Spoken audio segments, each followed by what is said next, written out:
Donc là, on va passer plutôt à Excel. Donc je vais commencer par le plus important et ce qui prend le plus de temps pour être bien sûr que vous puissiez suivre. Je vous avais demandé de me faire un tableau et un calcul directement sur Excel. Et donc, enfin Excel sur Sheet, quoi, c'est pareil.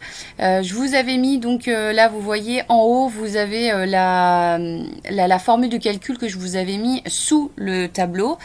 Donc c'est volume, bien sûr en mètres cubes, qui est égal à pi, donc 3,14, divisé par 4, multiplié par le diamètre médian au carré. Donc c'est comme si vous faisiez deux fois le diamètre médian. Hein. Et ensuite, c'était la longueur. Fallait faire attention parce que les diamètres médians, ils étaient en centimètres, alors que les longueurs étaient en mètres. C'est pour ça que là, sur le côté, ici, là, je vous ai fait un petit tableau de conversion pour passer des centimètres en mètres. Pour ceux qui ont des difficultés, c'est pas mal de le faire régulièrement sur votre page. Moi, ça me dérange pas qu'il y ait ça qui reste. Enfin voilà, à partir du moment où vous arrivez à le faire correctement. Donc, j'ai déjà fait le premier. Je vais vous montrer le deuxième. Donc, il faut respecter scrupuleusement en fait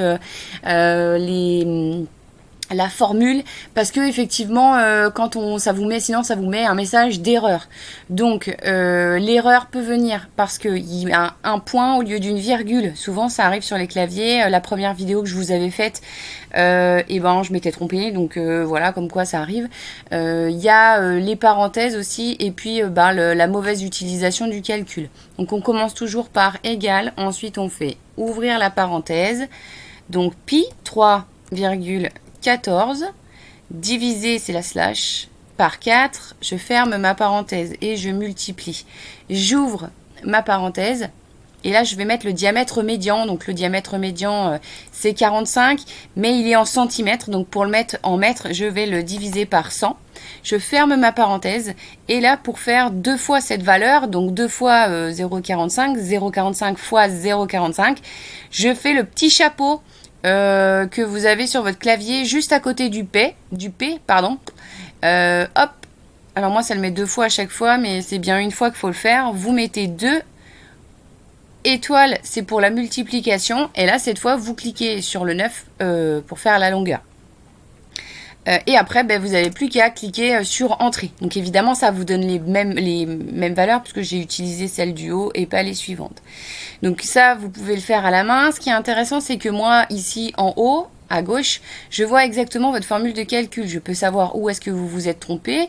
Et puis effectivement, si vous marquez par exemple 2,3, ça sera écrit ici 2,3. Donc je saurai que vous n'avez pas utilisé les formules de calcul pour pouvoir le faire. Et c'est problématique. Il faut absolument que vous sachiez utiliser les formules de calcul. C'est plus pratique. Après, pour la petite astuce, quand on a terminé, on se met dans le coin en bas à droite et hop, on étire jusqu'en bas et ça vous fait les formules de calcul automatiquement à chaque fois, voilà, qui correspondent au bon chiffre sur la bonne ligne. Donc c'est beaucoup plus rapide, c'est beaucoup plus pratique. Après, je vous avais demandé de faire des moyennes. Donc, quand on fait les moyennes, c'est la même chose. Il faut toujours commencer par le égal. Donc, vous tapez égal et là, ça vous propose moyenne ou somme. Bon, là, vous choisissez moyenne, bien sûr. Et ça vous calcule automatiquement avec le nombre de cases. Donc, là, ça a pris moyenne, mais c'est pas forcément gênant. Hein. C'est comme une case vide. Vous avez juste à taper sur Entrée et ça vous donne votre résultat. À gauche, c'est une moyenne également. Donc hop, on étire sur la gauche et j'ai ma nouvelle moyenne pour la colonne des diamètres médians. Au niveau du total, là c'était total, donc c'est une somme. Donc je tape égal, je choisis somme et automatiquement ça va me prendre toute la colonne des sommes. J'appuie sur Entrée et le calcul se fait tout seul. Donc ce qui est important de retenir, c'est surtout de ne pas se tromper sur les virgules et les étoiles, les slides et ainsi de suite. Et puis effectivement, après la petite astuce, bien tout étirer. Je vous retrouve tout de suite parce que ça dure que 5 minutes, donc il faut que je me dépêche. Et puis du coup, ça vous fera 3 vidéos. Voilà, à tout de suite.